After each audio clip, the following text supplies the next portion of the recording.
mitra bisnis kalian, pada kesempatan kali ini kita bertemu kembali dalam Business Wisdom Podcast. Nah, saya Ronald, hari ini akan ditemani oleh tamu yang spesial. Nanti akan memperkenalkan dirinya. Beliau ini adalah salah satu keluarga dan trainer dari Business Wisdom Institute. Perkenalkan, mitra bisnis, nama saya Armenia. Saya juga seorang trainer dari Business Wisdom Institute. Selain saya trainer, saya juga seorang coach dan seorang asesor, Pak. Tambahannya itu. Pagi-pagi datang dengan kondisi yang ceria gitu ya, ditemani betul. oleh Mbak Armen. Mbak Armen, ini kan kita akan membahas topik yang menurut saya ini sangat menarik banget. Karena semua orang pasti pernah mengalami gitu ya, harusnya logikanya ya. Iya, betul Pak. Oke, jadi topik kita mitra bisnis sekalian, hari ini kita akan membahas mengenai stress management. Apakah Mbak Armen adalah pelaku dari stress management?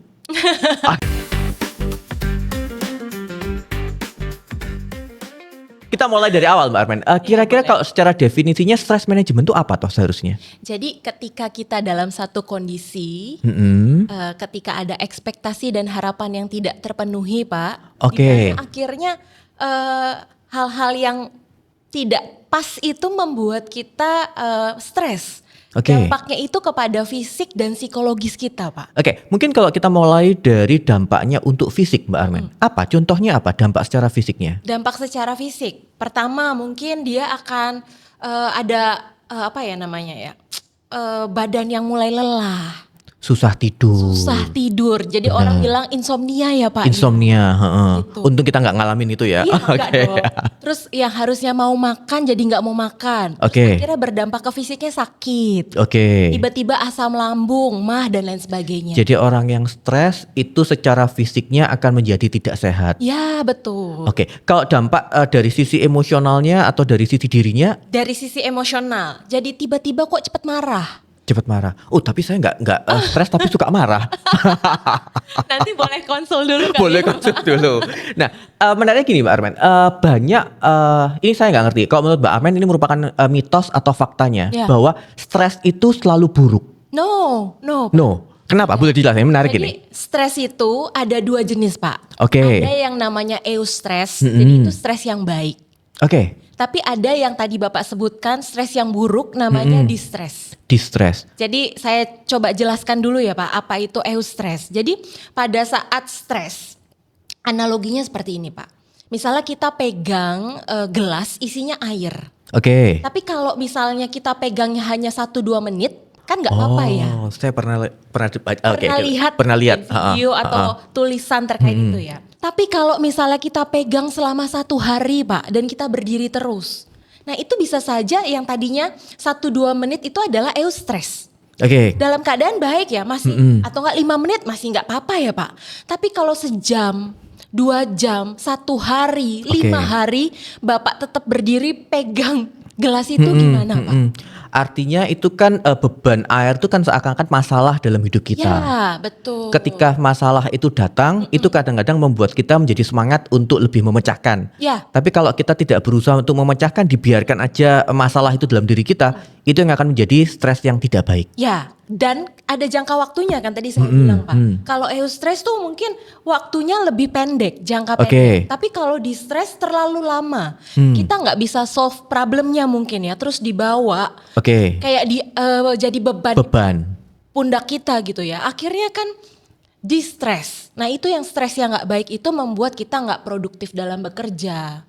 Tubuh kita tadi yang mengalami sebenarnya tubuh kita tuh juga sudah memberikan sinyal-sinyal kok tiba-tiba nggak bisa tidur, tiba-tiba sakit perut, mah dan lain sebagainya. Itu tanda-tandanya kita mulai stres. Nah, pertanyaan berikutnya Mbak Armen, kan banyak orang yang merasa bahwa stres itu hanya dialami oleh orang dewasa. Benar nggak itu? No juga. Wah, semuanya ini mitos berarti ya. Karena anak-anak juga bisa ngalamin stres Pak. Contohnya gimana Mbak Armen? Di sekolah misalnya ada tuntutan. Kalau sekolahnya bagus terus udah gitu mesti juara. Entah dari orang tuanya menuntut, dari sekolahnya juga mungkin nama brand sekolahnya bagus. Dan gurunya juga, ya anak-anak di sini mestinya juga nilainya bagus dong. Sekolah kita bagus nih namanya gitu. Gitu, jadi anak-anak bisa mengalami stres baik anak maupun remaja atau lingkungan sosialnya nih, dimana dia kok kayak nggak merasa diterima dengan baik akhirnya ya juga ada mungkin bullying juga misalnya. Bullying itu akan menyebabkan orang menjadi stres. Gitu. Karena secara faktanya Mbak Armen, sesuatu yang menarik bahwa kita tuh tidak bisa tinggal diam dengan yang namanya stres. Ya. Karena secara populasi dunia kan menurut data dari Gallup Global Emotion itu sekitar 35% Mbak Armen. Populasi di dunia ini mengalami stres. Kalau Indonesia kira-kira menurut Mbak Armen lebih tinggi atau lebih rendah? Mungkin bisa lebih tinggi ya Pak ya. Oke, tapi kan kita orang yang ramah tamah, suka kayak Mbak Armen, suka senyum, selalu gembira. Memang lebih rendah Mbak Armen. Angkanya tapi nggak beda jauh sih memang di 29%. Artinya orang Indonesia memang secara tingkat stresnya relatif lebih rendah dibandingkan populasi di dunia. Nah, pertanyaannya, biasanya yang membuat orang menjadi stres itu apa toh? Bisa saja pekerjaan ya Pak. Pekerjaan. Oh berarti kita nggak usah bekerja aja. Oh bukan begitu. Kadang gini Pak, pekerjaannya itu sebenarnya dia bekerja sesuai dengan job desk-nya, dengan tuntutan yang diberikan. Tapi kadang ada yang namanya beban emosi di dalam pekerjaan. Oke. Misalnya gini Pak Ronald, saya role playkan sedikit boleh ya. Pak Ronald, nih kerjakan tugas ini dalam waktu 3 hari. Oke. Yang lain aja bisa sehari, kenapa Bapak selalu 3 hari? Oh berarti saya setengah hari. Gitu kan? Terus atau enggak, kalau kamu nggak bisa ngerjain ini, minta yang lain kerjain. Kamu udah 5 tahun loh di sini. Yang lain 1 tahun 2 tahun aja, 3 hari aja nggak usah perlu lama-lama bisa ngerjain. Kenapa kamu yang 5 tahun di sini sudah punya level tinggi tapi tetap nggak bisa ngerjain? Jadi sebenarnya itu bukan karena kerjaannya Pak, tapi bagaimana beban emosional yang diberikan oleh atasan terkait pekerjaannya Bapak. Bapak dituntut, mosok 3 hari nggak bisa, yang lain aja bisa. Kamu sudah berapa tahun di sini, seperti itu Pak. Saya coba jadi pengacaranya atasan gitu ya kalau perspektifnya kayak gini. Boleh. Kan bisa aja perspektifnya adalah karena si bawahan ini memang harus diperlakukan dengan komunikasi yang seperti itu Mbak Armen. Artinya ada atasan yang berusaha memberikan kebebasan, tapi si bawahan ini tidak berusaha memaksimalkan itu, malah lebih santai. Tidak mau melakukan sesuatu, memang nunggu di push. Nah kalau yang kayak gitu gimana? Kalau nunggu di push berarti kan memang harus ada kesadaran dari orang tersebut ya Pak. Ya kadang perlu seperti itu, kayak dapat pecutan lah dari atasan. Tapi ketika pecutan sekali, 2 kali, 3 kali nggak berubah, ya berarti kan memang ada hal yang perlu diperbaiki dari sisi bawahannya tersebut. Tapi terkadang adalah beban-beban emosional itu dari verbal yang kita sampaikan itu kadang membuat kita jadinya nggak all out kerja Pak. Bisa jadi ternyata kita mungkin nggak suka sama kerjaannya. Karena saya rasa ya ketika kita mencintai apa yang kita kerjakan, kita tuh akan all out mengerjakan. Semangat untuk mengerjakannya, benar. Ya, jadi artinya berarti ini kan harus dari 2 sisi ya Mbak Armen, supaya tidak terjadi stres dalam dunia kerja. Artinya dari atasan juga harus beradaptasi, bawahan pun juga harus berusaha ngerti, komunikasi berarti ya solusinya. Nah pertanyaannya gini, kadang kan kita tuh sering merasa bahwa tadi kan sempat dijelaskan ada yang namanya stres baik, ada yang namanya stres buruk.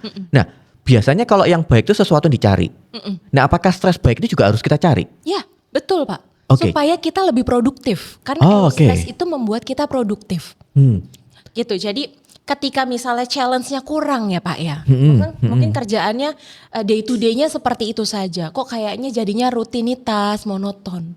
Kita kadang perlu tambahan challenge, tantangan supaya akhirnya kita jadi semakin produktif. Jadi gak apa-apa nih kalau misalnya karyawan-karyawan yang baik gitu ya. Kalau minta Pak, tolong dong tambahin saya kerjaan. Oh saya seneng. Seneng dong. Tapi kan artinya dia akan bertumbuh ya Pak. Benar. Mindsetnya dulu ya, kembali ke mindsetnya dulu. Nah kalau kita dihubungkan dengan gender Mbak Armen. Secara faktanya kan ternyata terutama di Indonesia, gender perempuan ini ternyata memiliki tingkat stres yang lebih tinggi. Yes betul. Kenapa kira-kira Mbak Armen? Karena kan wanita itu kayak kerja 24 jam ya Pak ya. Kasihan banget. Berarti kalau ada 1 hari 28 jam tetap 28 jam. Bisa dijelaskan Mbak Armen? Gini loh Pak, jadi kadang kan berperan ganda juga, gak hanya sebagai ibu rumah tangga, misalnya yang sudah berkeluarga ya Pak.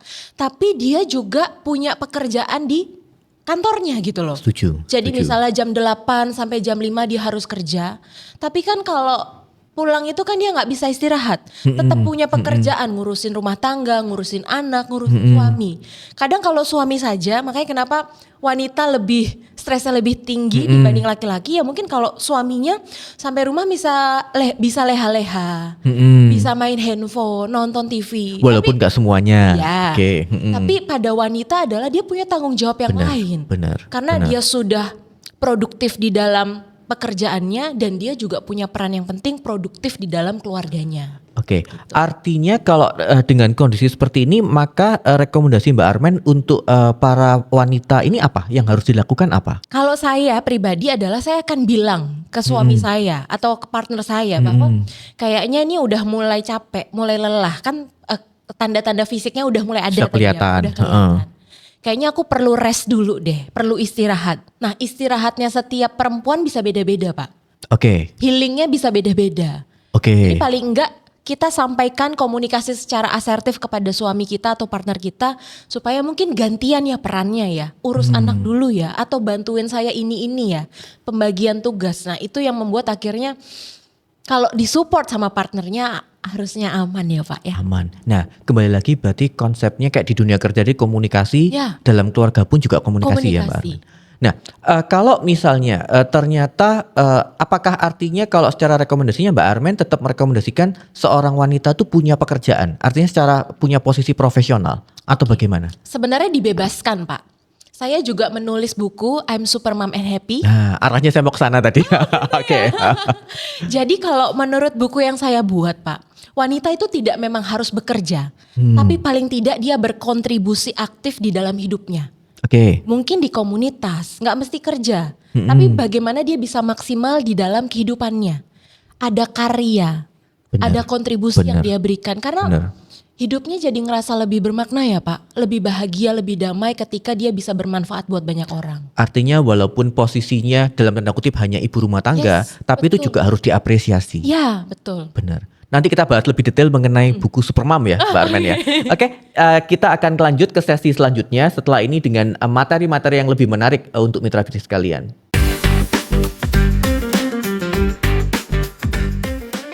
Mitra bisnis sekalian, kita kembali ke sesi yang kedua bersama dengan Mbak Armen, seorang wanita luar biasa. Dan sudah punya bukunya juga sangat luar biasa. Menariknya boleh diceritakan sedikit Mbak Armen, buku ini berbicara mengenai apa, mengenai Supermom itu? Oke, I'm Super Mom and Happy Pak, itu bicara bagaimana saya mendorong para wanita khususnya ibu-ibu untuk terus berkontribusi nyata, berkarya di dalam hidupnya. Entah dia sebagai seorang ibu rumah tangga ataupun sebagai profesional tambahan dalam pekerjaannya Pak.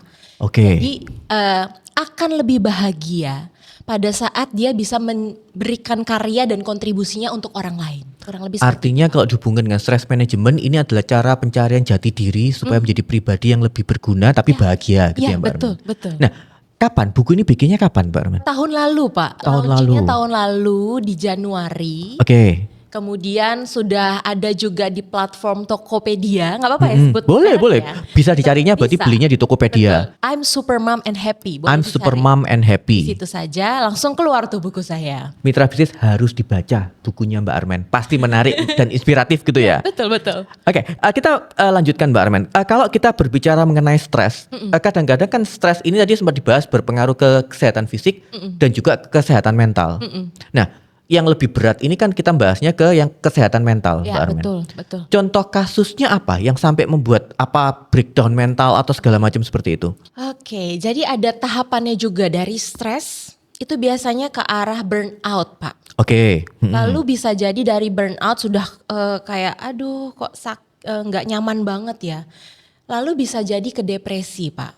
Sampai yang parahnya tahapnya ke depresi. Betul. Udah kalau dari itu kan berarti udah ada gangguan secara psikis ya Pak. Itu memang perlu bantuan profesional. Artinya kalau kita sebagai pribadi cara mengenali bahwa diri kita tuh mulai masuk ke arah kesehatan mental kita terganggu, ada indikatornya nggak Mbak Armen? Kalau mau ke arah yang tadi ya udah burnout, ke depresi ya. Pastinya tanda-tanda fisik tadi itu lebih banyak lagi ya Pak. Bener-bener mungkin nggak bisa tidur berhari-hari. Kalau sekarang kalau yang masih tahapannya di stres saja, itu mungkin kok biasanya waktunya on time bisa cuma 2 jam 3 jam kayak nggak nyaman. Ini kalau yang sudah burnout dan mengarah ke depresi, bisa bahkan seharian dia nggak tidur. 2 hari nggak tidur, seperti itu. Kemudian secara emosional jadi lebih meledak-ledak. Lebih kalau marah Tanpa kayak alasan kesenggol tiba-tiba dikit marah. aja tuh langsung kayaknya meluap gitu loh. Nah itu yang akhirnya membuat orang nih kayaknya mesti ada yang perlu diperhatikan. Kalau dari keluarga atau rekan kerja yang mulai notice dengan hal itu, bisa ditanya Pak. Jadi bisa dilakukan konseling terlebih dahulu. Tapi konseling adalah ranahnya pada saat memang hanya problem saja ya, yang bisa dibantu diberikan jalan atau jalan keluar atau solusi. Tapi kalau memang itu udah jalannya adalah ke gangguan atau disorder, memang mau nggak mau harus dibawa ke misalnya dokter Profesional. atau psikiater atau psikolog. Kendalanya kan gini Mbak Arman, kadang-kadang mungkin kita sadar bahwa kita nih, oh ini saya mulai mengalami tanda-tanda stres. Ya. Tapi pekerjaan tetap datang. Pekerjaan tetap ada target, tetap ada sesuatu yang dilakukan.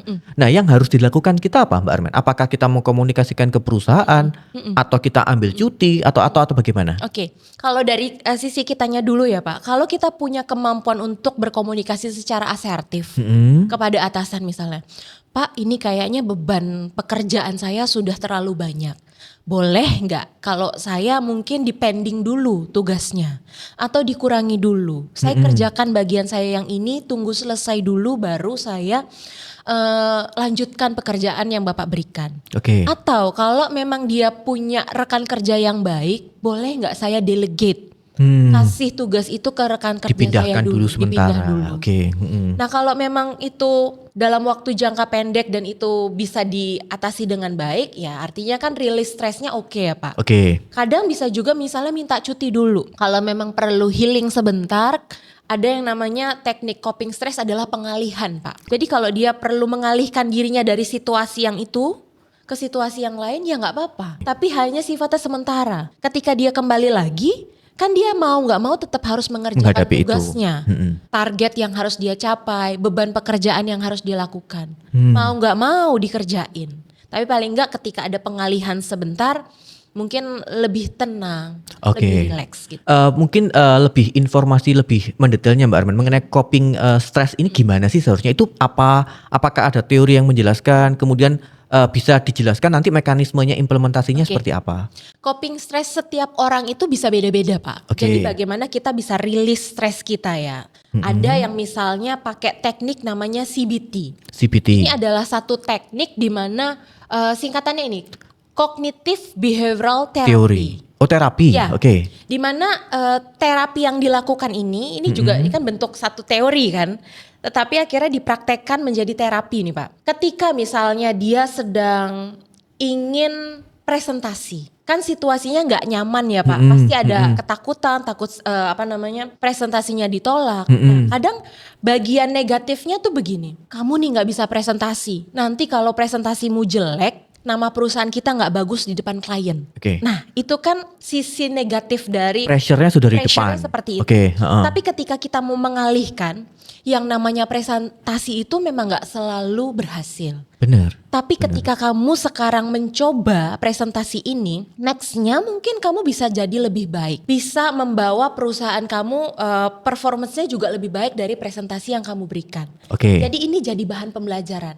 Nah switch dari negative thinking ke positive thinking itu yang membuat akhirnya salah satu coping stress yang bisa kita lakukan dari teknik CBT ini. Karena CBT ini kan berarti pendekatannya ke arah ranah kognitif, pola pikirnya kita akan berubah jadi sesuatu yang negatif tapi berpikirnya menjadi sesuatu yang positif. Yang lain Mbak Arman untuk yang coping stress? Selain itu bisa juga teknik relaksasi Pak. Teknik relaksasi. Ada yang namanya meditasi. Orang-orang zaman sekarang tuh suka bilangnya mindfulness ya. Jadi kayak ada teknik bernafas dipakai untuk dia bisa rilis stresnya. Salah satunya yoga, ini benar? Ya, yoga juga bisa dipakai. Tapi sebenarnya ada satu hal yang ini saya juga baru dapat nih Pak. Ketika kita ibadah, itu juga rilis stres terbaik Pak katanya seperti benar, itu. Setuju. Karena ketika kita beribadah kan seakan-akan kita menyerahkan beban hidupnya kita ke Tuhan. Nah, itu sesuatu yang memang yang memang sangat luar biasa. Itu kan bagian dari meditasi dan relaksasi ya. Jadi para ahli neuroscience tuh melihat cara kerja otak kita bahwa ketika kita punya waktu untuk ibadah agama apapun ya Pak, itu ternyata hormon-hormon di dalam tubuh malah membuat akhirnya nyaman badan kita. Rilis stres kita. Nah, artinya kalau kita harus menerapkan Mbak Armen, mindfulness ini berarti secara realnya seperti apa? Apakah ada teknik pernafasan tertentu atau bagaimana? Kalau teknik mindfulness yang saya tahu bahwa semuanya itu harus dilakukan dalam berkesadaran, Pak. Jadi situasinya presence, misalnya. Ketika kita bernafas, kita tuh benar-benar peka terhadap nafas kita. Sadari nafas kita. Jadi benar-benar tarik nafasnya ya hitungannya bisa beda-beda ya, tergantung siapa yang mengajarkan. Tapi ketika kita tarik nafas, perlahan dibuang, kita menyadari. Karena kalau tadi kita ngobrol sepanjang ini kan kita kayak gak usah mikir ya kalau kita nafas ya Pak. Tapi selama hampir 20 menit kita ngobrol ini kan dari tadi kita nafas. Benar. Tapi mindfulness di sini adalah kita menyadari, saya nafas loh. Oh, mengambil jeda sejenak gitu maksudnya? Mengambil jeda untuk kita menyadari bahwa saya bernafas dengan rileks. Saya bernafas dengan nyaman, dengan tenang. Sama ketika kita makan, ketika kita berjalan kaki, ketika kita melakukan banyak aktivitas apapun yang kita lakukan, mindful di situ adalah kita berkesadaran bahwa memang kita lagi makan nih. Menariknya gini Mbak Armen, saya pernah ketika proses meeting gitu ya, namanya meeting itu kan kadang-kadang ada sesuatu nada yang naik gitu ya. Kita ngomong-ngomong, tiba-tiba ada satu temen yang bilang gini, boleh nggak saya keluar sebentar? Terus dia di luar ngambil nafas Mbak Armen. Apakah ini termasuk yang bagian itu? Nggak, mestinya nggak harus sampai keluar juga nggak apa-apa. Ketika kita meeting masih dalam keadaan duduk bersama ya Pak. Ketika dia menyadari, mindful tuh maksudnya gini, badannya di sini, pikirannya di sini, hatinya juga ada di sini Pak. Jadi pada saat kita dalam kegiatan apapun melakukan sesi mindfulness, ya kita badannya tuh lagi meeting, ada di ruangan ini. Pikirannya tuh juga lagi ngomongin misalnya problem atau pembicaraan di topik meeting itu. Bukan tiba-tiba mikirin, aduh anakku lagi ngapain. Kemana-mana, pikirannya kemana-mana. Aduh kerjaan yang tadi belum beres. Atau nanti masih dikejar-kejar pekerjaan. Nah itu gak mindful. Jadi gak hadir saat ini, gak hadir kini gitu loh Pak. Tapi kalau saya ketika ada kejadian itu saya merasa terus kelihatan di depan itu dia ngambil nafas. Oh saya bilang, oh bagus. Berarti dia berusaha untuk menekan emosinya supaya rapat ini tetap bisa kondusif. Jadi menurut saya menarik itu satu. Betul. Tapi ternyata benar kata mungkin bisa juga dilakukan ketika dalam meetingnya ya. Iya, itu namanya jedanya itu ada yang namanya jeda 6 detik Pak. Jeda 6 detik. Jadi misalnya di dalam meeting itu situasinya nggak lancar-lancar ya Pak ya. Kadang apa yang kita sampaikan takutnya menyinggung perasaan orang lain. Daripada kita menyesal dengan apa yang kita katakan, atau misalnya tiba-tiba mohon maaf nih, kayak gebrak meja gitu, terus marah-marah nunjuk orang, akhirnya kondisi di dalam timnya nggak enak kan Pak. Nah supaya hal tadi tuh marah-marah, mengatakan hal-hal yang kurang positif itu tidak terjadi dan kita nggak menyesal, ada yang namanya jeda 6 detik Pak. Jadi bisa kita tarik nafas perlahan saja, memikirkan apa ya perasaannya dia nanti bagaimana ya. Kalau saya mengatakan ini, saya bereaksi perilaku seperti ini, dia akan seperti apa ya. Nah kan bisa di switch tuh, kayaknya kata-kata yang akan saya keluarkan nanti bisanya negatif. Ini sesuatu yang menarik Mbak Armen. Artinya kan ini bisa dilakukan dimanapun. Ya betul Pak. Dan ini hanya 6 detik. 6 detik. Kalau dihubungkan dengan coping stress, tadi kan kita sudah bahas CBT, kemudian juga ada mindfulness. Ada yang lain Mbak Armen di coping stress? Saya juga suka olahraga. Olahraga itu atau aktivitas fisik itu juga salah satu kegiatan untuk coping stress. Ada juga self care. Ada juga misalnya kita berlibur, healing Pak. Melakukan satu hal yang baru yang kita belum pernah lakukan.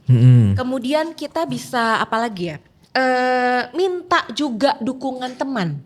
Dukungan support sosial. Lingkungan yang supporting lingkungan artinya. yang mensupport kita. Dan salah satunya yang penting coping stressnya adalah datang ke profesional. Kalau memang kita sudah ngerasa ini di takaran yang cukup signifikan ya, udah mengarah ke distress, lebih baik kita butuh bantuan profesional. Kendalanya itu gini Mbak Armen, profesional tuh menurut saya solusi yang memang paling baik. Tapi kan kadang-kadang orang Indonesia tuh masih berpikir ketika saya menggunakan profesional, berarti saya tuh sakit. Stigmanya negatif. Stigmanya masih negatif. Betul Pak. caranya untuk memperbaiki supaya pemikiran itu menjadi sesuatu, ya enggak apa-apa kita mau ke psikiater, mau ke psikolog, itu sesuatu yang biasa. Itu caranya pola pikirnya gimana ya Mbak Armen supaya bisa berkembang? Jadi sebenarnya kuncinya gini Pak, setiap orang ketika stres, solusi itu sebenarnya datang dari dia. Nah kadang paradigmanya adalah tadi benar ya, datang ke profesional itu kayaknya nggak bagus gitu ya. Nah kita perlu dukungan, support system yang memang mendukung, ya nggak apa-apa. Oke. Jadi didukung dari keluarga, dari rekan kerja. Memang kalau apalagi mereka notice ya, temennya nih, keluarganya nih butuh, ya didampingi. Tapi kalau misalnya masih, ya udah saya bantu dulu, mungkin belum ke ranah profesional. Ya ada sesi ngobrol, curhat. Benar, Karena kebutuhan dasar orang tuh sebenarnya cuma didengarkan. Benar. Dia tahu Setuju. solusinya apa. Setuju. Tapi ketika temennya ini sudah tahu, oh nih kayaknya udah gak bisa saya tolong lagi. Yuk kita bantu, Oke. kita dampingi, datang ke profesional. Menarik ini Mbak Armen. Setelah sesi kedua ini kita akan bahas lanjutkan dengan support system ya Mbak Oke, Armen. boleh Pak. Oke, mitra bisnis kalian, kita akan break sejenak. Selanjutnya kita akan bahas lebih detail kembali mengenai stress management.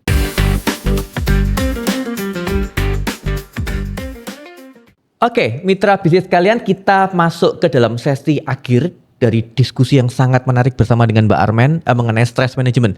Kita kembali ke tentang support system Mbak Armen. Seberapa penting sih support system ini bagi kehidupan kita maupun dalam menangani mengenai stress management? Aduh Pak, ini mah penting banget ya. Oke. Dimana kalau kita punya keluarga, punya saudara, punya teman-teman, punya rekan kerja yang mendukung, itu kayaknya kita nggak akan stres deh Pak. Oke. Jadi ini salah satu coping stress terbaik ketika kita dapat dukungan sosial, dukungan emosional dari lingkungan di mana kita tinggal. Itu Karena nyaman jadinya Nyaman, Mbak Armen ya. nyaman. Mau dikasih pekerjaan sebanyak apapun, tapi lingkungannya kondusif, saling Ya, mendukung, saling membuat mendukung. tingkat stresnya jadi Iya, rendah. betul. Nah, arahnya berarti yang harus dilakukan dari sisi perusahaan apa Mbak Armen untuk membuat support system ini menjadi selalu positif kalau untuk level profesional? Oke. Kalau bisa ketika kita dalam satu pekerjaan, meeting bersama, diskusi di dalam pekerjaan, ya kita lakukan yang memang bagian kita Pak. Oke. Yang menjadi oke. kekuatan kita dalam pekerjaan itu apa. Dan kalau memang misalnya di pekerjaan itu kita kurang kurang excellent di situ, ya minta teman yang kerjakan. Tidak Jadi malu ada- untuk mengkomunikasikan Betul. kekurangan Jadi kita. ada pembagian tugas, kita kerjakan yang memang kita suka, kita kuat di situ. Jadi saya belajar juga tentang Galup ya Pak ya. Galup, oke. Bahwa ketika kita bekerja di area yang memang kita kuat dengan talenta dan strength kita, kita akan optimal gitu kerjanya. Misalnya, saya nih kuatnya di area domainnya itu influencing skill. Saya suka berkomunikasi sama orang. Saya suka untuk mempersuasi orang. Tapi di lain sisi, saya nih kayaknya nggak kurang strategis orangnya Pak. Nggak terlalu suka bikin plan, nggak terlalu suka detail. Boleh nggak saya sama Pak Ronald kerjasama? Nanti kalau Bapak perlu saya yang presentasi ke klien, Nyamannya Bapak di mau situ. omong sama orang, saya bagian saya bantuin Bapak. Tapi Benar tolong sih. Pak untuk project ini, saya kayak nggak ada ide, nggak ada cara plannya harus bagaimana, Bapak yang kerjain ya.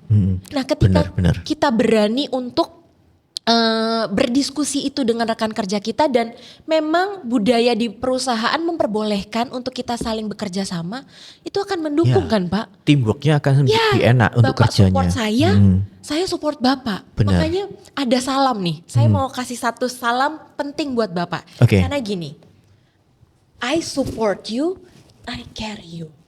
Oh, oke. Jadi gantian, Bapak ngomong I support you, I care Ayo kita peragakan Mbak Armen. Oke. I support you, I care you. I support you, I care you. Nah itu, jadi itu jarang dilakukan di dalam perusahaan ya. Saya dukung Bapak, saya peduli sama Bapak. Jadi kalau Bapak ngerasa beban kerja Bapak agak sedikit berlebihan dan saya suka sama kerjaan itu, ya Bapak kasih. Begitu juga ketika Pak saya nih kayak nggak bisa bikin plan, saya idenya nggak dapet. Ada orang lain yang akan Tolong lebih bantu. bagus, benar. Akan lebih bagus kalau Bapak yang bantu kerjakan. Iya, jadi saya juga merasa Mbak Amin bahwa Galup Strength ini memang sangat bisa berfungsi untuk organisasi. Betul Pak. Artinya kan kita bisa mengenali potensi masing-masing itu seperti apa sih, termasuk nanti area yang mungkin menjadi kelemahan untuk masing-masing. Benar, dikolaborasikan hasilnya akan menjadi lebih sangat maksimal. Jadi benar-benar support kan. Benar. Saling ada hubungan yang mendukung satu dengan yang lain. Benar. Nah, kalau tadi saya tempat cari informasi juga ada yang namanya HALT. Ya. Mbak Arman, itu boleh dijelaskan nggak itu apa? Nah, HALT itu tuh bagian untuk ketika supaya tidak terjadi konflik. HALT Supaya itu ada tidak terjadi singkatannya, konflik. Pak. H-nya itu hungry. Hungry. A-nya itu angry. Angry. L-nya itu lonely. Lonely. T-nya itu tired. Tired. Tambahan ya. Oke. Dan S-nya ada tambahan. Stress atau sleepy. Nah, Oke. ketika kita mengalami HALT tadi, itu kadang yang memicu kadang jadinya stres. Bisa konflik sama orang lain juga. Contoh sederhana, Pak. Kalau kita lapar nih ya. Oh iya, lapar, Lapar. ada yang mancing emosi, senggol bacok. Nah, kan saya belum jelasin Bapak juga udah tahu kan ya. Tapi ketika dalam situasi yang hungry tadi, kalau atasannya baik, rekan kerjanya baik, yuk kita makan dulu aja yuk. Nanti kita diskusikan Benar, setelah makan benar. atau sambil makan. Benar. Kan kalau perutnya kenyang, otaknya juga kayaknya jadi encer gitu ya Pak ya. Itu salah satunya. Atau di bagian yang S atau sleepy nih. Orang yang sudah berhari-hari misalnya mempersiapkan proyek tertentu. Kok nggak tidur, kelelahan ya. Digabung nih Pak, udah ada kelelahan, ada nggak kurang tidur. Sama, kalau tiba-tiba ada yang kurang aja. Tiba-tiba ada kata-kata yang kok nyakitin aja, dia bisa langsung ya. meledak. Langsung meledak, benar. Nah ini hal yang perlu dihindari supaya tidak menjadi konflik dan stres yang berkelanjutan. Kalau saya sempat cari informasi, Mbak, faktanya ada beberapa perusahaan bahkan menyediakan fasilitas karyawan untuk bisa tidur di jam kerja. Ya, betul.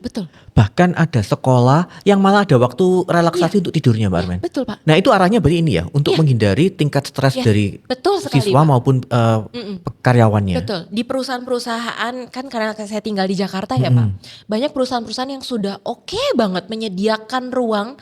Ada perpustakaan misalnya, memang kan kalau di perpustakaan kan hening ya. Dan disediakan bin bag. Benar. Ruangannya dia memang dibuat di set untuk itu adalah area yang lebih tenang. Jadi kalau habis makan dia boleh tuh entah dia baca buku atau dia tidur sejenak. Karena 15 menit tuh cukup loh untuk tidur. Di sekolah-sekolah yang tadi Bapak sempat share itu kebanyakan masih di luar negeri ya Pak? Masih di luar negeri. Di Indonesia semoga ada ya Pak. Itu memang kalau nggak salah di Jepang pun kursinya bisa di set untuk tidur. Untuk bisa ke belakang gitu kan. Benar. Ke belakang untuk tidur. Terus nanti ada time waktunya kayak kita harus bangun lagi. Oke. Jadi itu saya pribadi saya sudah menerapkan itu Pak. Misalnya apalagi beruntungnya kerja bisa dari rumah nih ya sekarang ya. Benar. Jam 12.30 saya tidur Pak. Oke. Saya pasang alarm 13.45, 13.50 saya bangun. Itu rasanya fresh banget. Jadi antara jam 1 ke jam 5 saya kayak punya energi lagi. Berarti harus mulai dipikirkan ya. Betul, manage stres penting juga untuk memanage energi kita. Nah, kalau dari tadi yang hal tuh ada salah satunya adalah lonely. Lonely ini gimana, Mbak Armen? Ini masih ada hubungannya dengan dukungan sosial. Oke. Dulu penelitian saya pada saat skripsi itu tentang loneliness, Pak. Tapi khususnya pada wanita lajang. Kalau dari penelitian secara global adalah orang tidak akan merasa lonely atau kesepian ketika dia punya teman, nggak harus partner ya Pak, nggak harus suami atau istri.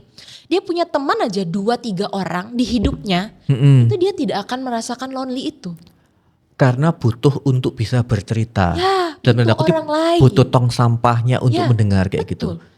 Spesifik hanya butuh 2-3 orang aja di hidupnya. Dia gak akan ngerasa lonely. Berarti ini rekomendasi dari Mbak Armen untuk menghindari atau mengurangi stres harus punya circle yang positif. Kecil gak apa-apa. Kecil gak apa-apa, sedikit yang penting bisa apa-apa. bercerita. Iya. Oke. Kita diterima di lingkungan itu kan. Dan bisa ngobrol apapun. Bisa ngobrol apapun tanpa judgement. Benar. Mau kita melakukan kesalahan, tidak akan muncul yang namanya judgement dan kita dijelek-jelekan kayak gitu ya. Benar-benar. Ini sangat setuju saya. Nah, kalau dihubungkan dengan aktivitas fisik, Mbak Armen. Nah, contohnya gini, apakah kadang itu kan gini, aktivitas fisik ini apakah korelasinya harus selalu dengan olahraga? Ataukah bisa saya ke mall? Itu termasuk aktivitas fisik atau gimana, Mbak Armen? Kalau aktivitas fisik sih memang diarahkannya lebih kepada olahraga. Oke. Ya. Tapi kalau ke mall tujuannya memang pengen punya berapa langkah ya nggak apa-apa. Asal nggak dikit-dikit habis apa namanya ya jalan-jalan muter makan. Ya, itu enggak ya. Tapi itu kan untuk mengatasi hungry. Iya, mengatasi hungry ya. Boleh juga tapi kan kalau punya tujuan memang untuk rilis stres di aktivitas fisik lebih baik memang difokuskannya di situ. Bener sih. Dengan kita berolahraga, badannya kita sehat, secara mental pun juga akan semakin sehat karena ada stress rilisnya gitu Ya, kan. betul Pak. Oke, Mbak Armen, kadang-kadang kan kita ketika dalam dunia profesional itu kan pasti akan menghadapi yang namanya stres. Banyak pasti ya yang mengalami stres. Nah, tapi kemudian banyak yang memunculkan istilah work-life balance. Oke, betul. Menurut Mbak Armen gimana dengan istilah work-life balance? Oke. Nah ini banyak juga dilakukan orang-orang ya Pak ya. Udah mulai mindset mengenai work-life balance ini mulai ditingkatkan, disadarkan lah ya. Jadi orang adalah ketika bekerja, ya dia dari jam 8 sampai jam 5 kerja. Dengan mindful work tadi ya. Ya memang badannya di situ, hatinya di situ ya untuk pekerjaan. Tapi setelah jam 5 sebisanya dia tidak bawa pekerjaannya itu ke rumah. Jadi kalau dari jam 5 sore sampai misalnya jam 10 malam, ya dia di rumah. Ya dia berkegiatan di dalam keluarga, tidak membawa beban pekerjaan ke dalam rumah. Jadi dia tahu, ini secara sederhananya ya Pak ya. Jadi gak harus semuanya itu kok sampai jam 7 malam, jam 9 malam masih bawa pekerjaan, buka laptop di dalam rumah. Kapan waktu untuk keluarga, kapan waktu untuk anak-anak. Idealnya memang kayak gitu Mbak Armen. Tapi kan banyak perusahaan, terutama mungkin kayak di Jakarta ya, yang jam kerjanya itu nggak ada limitnya. Ya, betul. Bahkan alasannya, oh ya saya nggak mau pulang dulu karena macet. Tapi nggak, karena pekerjaannya memang masih belum selesai. Nah solusinya apa Mbak Armen? Untuk pekerjaan-pekerjaan yang memang durasi waktunya itu panjang banget. Oke, ada yang namanya teknik adalah deep work Pak. Dimana ketika kita bekerja, supaya pekerjaannya itu lebih fokus dikerjakan, itu ada yang namanya teknik Pomodoro juga untuk deep work. Jadi kadang orang tuh bahkan kalau kerja yang 8 jam, semestinya dia nggak harus 8 jam itu kerja kok Pak. Artinya apa? Yang bisa dilakukan artinya apa? Dia bisa misalnya dia fokus bekerja dengan tidak ada gangguan apapun. Misalnya 30 menit dia ngerjain ini. Atau 1 jam dia ngerjain ini. Kalau tekniknya sebenarnya 25 menit untuk fokus bekerja. 5 menit itu untuk istirahat atau berjeda. 25 menit untuk fokus bekerja, 5 menit untuk beristirahat. Tapi kalau buat saya 25 menit kayak terlalu singkat ya Pak. Kalau saya adalah kalau gak 45 menit 1 jam kerja. Tapi istirahatnya tetap 5 menit? Bisa 5 menit, bisa 10 menit. bisa disesuaikan. Nah di situ adalah saya kerjanya itu benar-benar fokus, tidak ada gangguan apapun. Jadi saya nggak pegang handphone, saya nggak tiba-tiba ngeliat notif apapun, nggak ke distract apapun. Benar. Karena itu akan membuat kita lebih produktif. Bisa saja nih Pak, yang harusnya kita kerja 8 jam, kalau kita melakukan deep work tadi, itu 4 jam, 5 jam tuh beres. Jadi balik lagi ya tadi ya Pak, work life balance. Jadi kita nggak usah bawa kerjaan ke rumah. Karena 4 jam deep work tadi aja kita beres gitu loh. Benar. Tapi kan sayangnya gangguan itu banyak, terutama handphone kita ya. Distractionnya banyak banget. Nah, kadang-kadang memang pekerjaannya bisa diselesaikan 2 jam. Tapi karena kena distraction yang besar, akhirnya gak kelar-kelar pekerjaannya. Iya, betul. Ya benar, terutama teknologi, terutama handphone. Sesinya menarik Mbak Armen. Sebagai closing statementnya Mbak Armen. Ini pasti harapannya ada sesi selanjutnya mengenai stress management. Karena stress management sangat luas banget. Iya, betul. Mungkin untuk sesi hari ini closing statement dari Mbak Armen apa? Karena ini ranahnya ke mitra bisnis ya, ke arah profesional, saya berharap teman-teman pada saat bekerja tadi lakukan secara mindfulness. Kerja tuh fokus. Jangan terlalu banyak distraksi. Tetapkan yang tadi ya, teknik-teknik yang sudah saya sharekan tadi. Dan setiap kita sudah mulai burn out, setiap sudah mengalami distress tadi ya, sebenarnya badan kita tuh ngasih tahu kok. Ada respon yang dikasih tahu sama badan kita. emosinya juga mungkin sudah naik turun ya Pak ya. Nah kita harus aware, menyadari itu.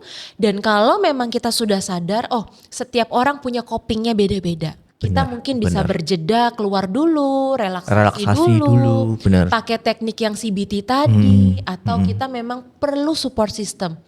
Kadang ngobrol, Pak Ronald boleh ya minta waktunya 15 menit ngobrol. Tuh kayaknya langsung rilis gitu semua bebannya dengan bercerita. Dan kita lebih, sisi satunya lebih banyak mendengar, tidak usah berkomentar apapun ya karena seharusnya. kan setiap orang punya solusinya sebenarnya, hanya ingin didengarkan. Jadi itulah Pak tahapannya, yang penting kerjanya fokus.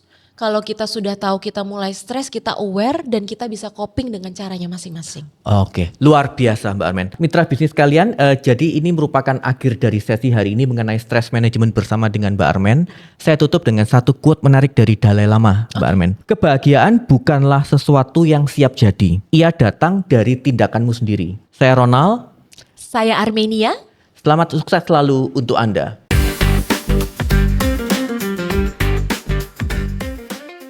Halo mitra bisnis, balik lagi dengan saya Armenia. Saya mau kasih satu permainan, bagaimana dari permainan ini bisa mengakses teman-teman semua, mitra bisnis semua, untuk bisa mengukur tingkat stresnya seperti apa. Nah, permainannya adalah kokologi. Ini buatan dari Profesor Isamu dan Tadahiko Nagao dari Tokyo, dari Jepang gitu ya. Permainannya adalah digantung sampai kering.